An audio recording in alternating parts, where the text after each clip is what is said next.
तो फ्रेंड्स, आज के इस वीडियो में हम क्लास 10 फिजिक्स के इलेक्ट्रिसिटी चैप्टर से संबंधित 45 प्लस ऑब्जेक्टिव क्वेश्चंस लेकर आए हैं। तो चलिए हम लोग 45 प्रश्नों को बारी बारी से देख लेते हैं। वीडियो को स्टार्ट करने से पहले आप सभी से रिक्वेस्ट है कि यदि आप मेरे चैनल पर नए हैं तो चैनल को सब्सक्राइब कर लीजिए और वीडियो पसंद आए तो वीडियो को भी आप लाइक कर दीजिएगा। तो चलिए हम लोग बारी बारी से 45 प्रश्नों को देख लेते हैं। तो देखिए, पहला प्रश्न आपके सामने है। पहला प्रश्न है, किसी वोल्ट मीटर के स्केल पर 0 वोल्ट और 1 वोल्ट के बीच 20 विभाजनची है तो उस वोल्ट मीटर का अल्पमापांक है। तो दोस्तों, इसका सही उत्तर हो जाएगा ऑप्शन बी। ठीक है, बिल्कुल सही उत्तर हो जाएगा ऑप्शन बी, 0.05 वोल्ट। अब देखिए, ये आप कैसे ज्ञात करेंगे। तो 1 वोल्ट में जब आप 20 से भाग दे देंगे तो आपको मिल जाएगा 0.05 वोल्ट। ठीक है, तो सही उत्तर हो जाएगा ऑप्शन बी। अब देखिए, ये प्रश्न 2018 में पूछा गया था। ठीक है, तो आप सोच सकते हैं कि ये प्रश्न कितना महत्वपूर्ण है। चलिए हम लोग बढ़ते हैं दूसरे प्रश्न की तरफ। तो देखिए, दूसरा प्रश्न क्या है। दूसरा प्रश्न है, प्रतिरोध का एसआई मात्रक क्या है। तो दोस्तों, ये प्रश्न 2015 और 2017 में पूछा गया था। ठीक है, तो ये प्रश्न भी काफ़ी महत्वपूर्ण प्रश्न है। प्रतिरोध का एसआई मात्रक क्या है। तो दोस्तों, प्रतिरोध का एसआई मात्रक होता है ओम। ठीक है, तो सही उत्तर हो जाएगा ऑप्शन बी। प्रश्न संख्या 3 की ओर हम लोग अग्रसर होते हैं। सॉरी, यहाँ पे देखिए, प्रश्न संख्या 3 यहाँ पर है। प्रश्न संख्या 3 क्या है।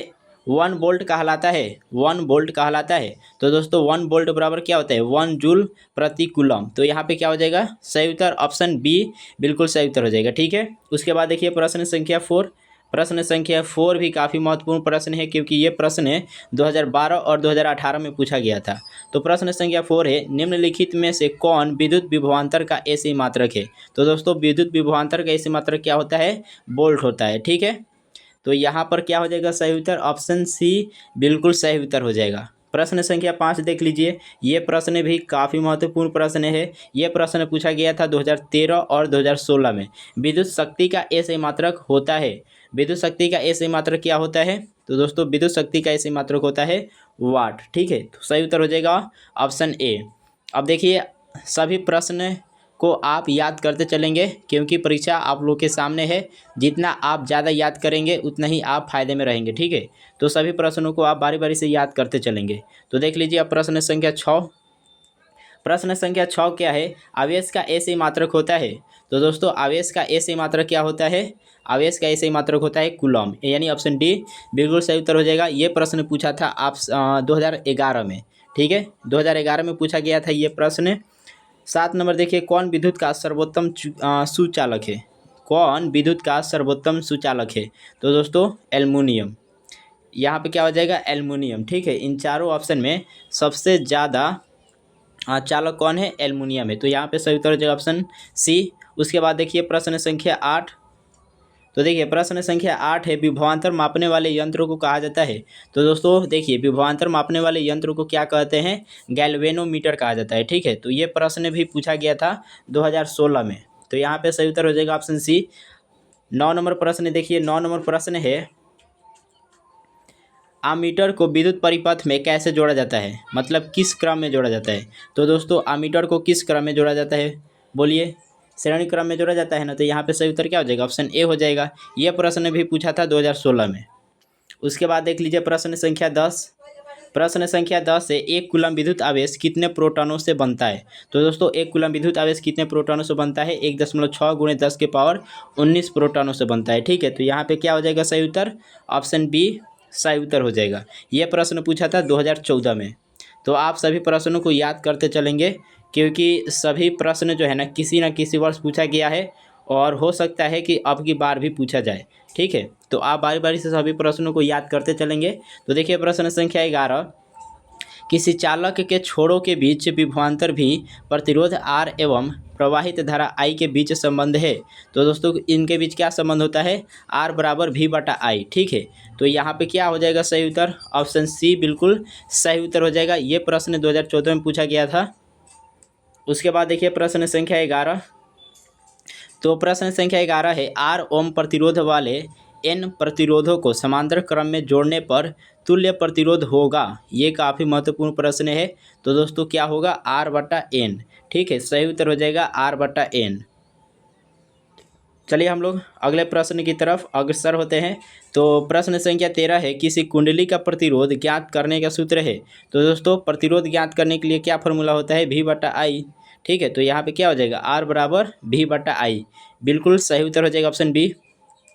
प्रश्न संख्या 14 है, देख लीजिए आपके सामने है। प्रश्न संख्या 14 है, 1 किलोवाट घंटा निम्नलिखित में किसके बराबर होता है। तो दोस्तों 1 किलोवाट घंटा निम्नलिखित में किसके बराबर होता है, तो ये होता है 3.6 × 10⁻6 जूल के बराबर होता है। ठीक है, तो यहाँ पे सही उत्तर हो जाएगा ऑप्शन सी। और यहाँ देखिए ये प्रश्न पूछा था 2014 और 2015 में, लगातार पूछा है ये 2014 और 15 में। ठीक है, तो काफ़ी महत्वपूर्ण प्रश्न है। हो सकता है कि आपके टाइम पर भी ये पूछा जाए, मतलब अब की बार जो फाइनल एग्जाम होने वाला है 2024 में, सॉरी 2025 में, तो ये पूछा जा सकता है। ठीक है, उसके बाद देखिए प्रश्न संख्या 15। प्रश्न संख्या 15 है, एक विद्युत हीटर की कुंडली जिसका प्रतिरोध 55 ओम और 220 वोल्ट के स्रोत से जो विद्युत धारा लेगी उसका मान होगा। देखिए प्रश्न है, एक विद्युत हीटर की कुंडली जिसका प्रतिरोध 55 ओम है और 220 वोल्ट के स्रोत से जो विद्युत धारा लेगी उसका मान होगा। तो दोस्तों ये प्रश्न पूछा गया था 2014 में। ठीक है, तो इसका क्या सही उत्तर हो जाएगा, ऑप्शन ए 4 एम्पियर। ठीक है, चलिए बढ़ते हैं अगले प्रश्न की तरफ। तो देखिए अगला प्रश्न क्या है। अगला प्रश्न है, किसी बल्ब से 1 मिनट में 120 कूलम आवेश प्रवाहित हो रहा है तो विद्युत धारा का मान है। तो दोस्तों क्या हो जाएगा, विद्युत धारा का मान यहाँ पे 2 एम्पियर हो जाएगा। ठीक है, 2 एम्पियर हो जाएगा, ये बिल्कुल सही उत्तर। चलिए बढ़ते हैं अगले प्रश्न की तरफ। तो अगला प्रश्न क्या है, देख लीजिए। अगला प्रश्न है, किसी बल्ब से 220 वोल्ट पर 2A की धारा प्रवाहित होती है तो फिलामेंट का प्रतिरोध होगा। तो दोस्तों क्या हो जाएगा सही उत्तर, फिलामेंट का प्रतिरोध 220 वोल्ट, ठीक, सॉरी 220 ओम। तो यहाँ पे हो जाएगा ऑप्शन सी बिल्कुल सही उत्तर। चलिए बढ़ते हैं अगले प्रश्न की तरफ। तो अगला प्रश्न क्या है, देख लीजिए। अगला प्रश्न है, किसी विद्युत बल्ब पर 220 वोल्ट तथा 100 वाट अंकित है। जब इसे 110 वोल्ट पर प्रचालित करते हैं तब इसके द्वारा उपयुक्त शक्ति कितनी होती है। तो दोस्तों इसके द्वारा उपयुक्त शक्ति कितनी हो जाती है, 25 वाट। ठीक है, तो यहाँ पे क्या हो जाएगा सही उत्तर, ऑप्शन डी। ये प्रश्न पूछा था 2013 में। तो देख रहे हैं फ्रेंड्स, सभी के सभी प्रश्न किसी न किसी वर्ष में पूछा गया है। तो आपका कर्तव्य बनता है कि सभी प्रश्नों को याद कर लिया जाए। आप याद करेंगे तो आप ही फायदा में रहेंगे। ठीक है, चलिए प्रश्न संख्या 19 देखते हैं। तो प्रश्न संख्या 19 है, विद्युत बल्ब में फिलामेंट तार बना होता है। तो दोस्तों किसका बना होता है बताइए।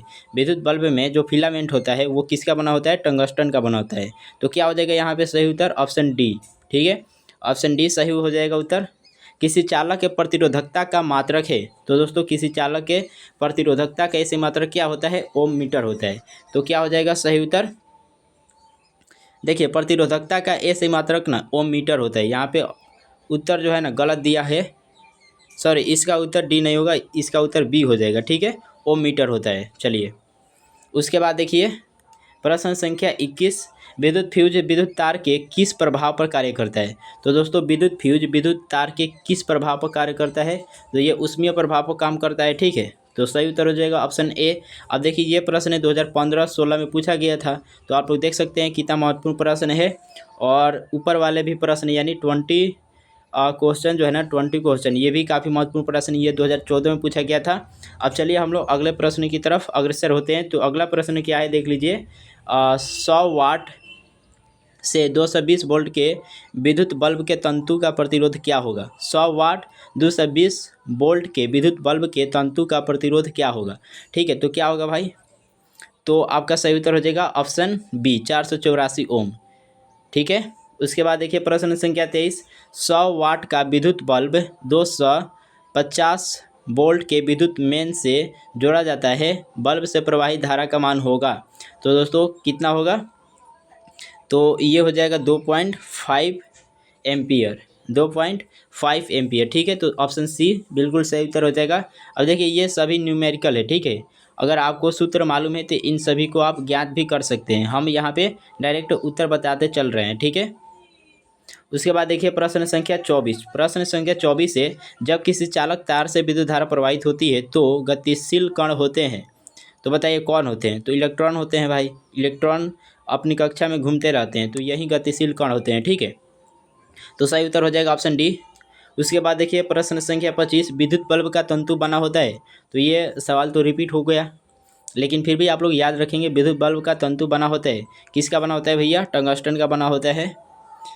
चलिए उसके बाद देखिए प्रश्न संख्या 26।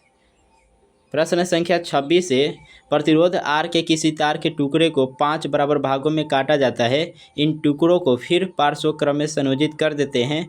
यदि संयोजन का तुल्य प्रतिरोध आर डैश है तो आर बटा आर डैश अनुपात का मान क्या होगा? तो दोस्तों क्या हो जाएगा? ऑप्शन डी यानी 25 हो जाएगा। ठीक है, 25 यहाँ पे सही उत्तर हो जाएगा।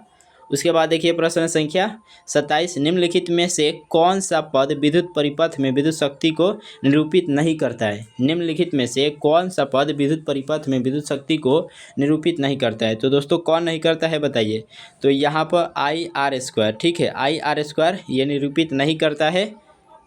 उसके बाद देखिए प्रश्न संख्या, देखिए ये प्रश्न काफ़ी महत्वपूर्ण प्रश्न है, 2015 में ये प्रश्न पूछा गया था। ठीक है, और हो सकता है कि कहीं आपकी बार भी पूछे आप लोगों से, तो इसको याद रखिएगा आप लोग।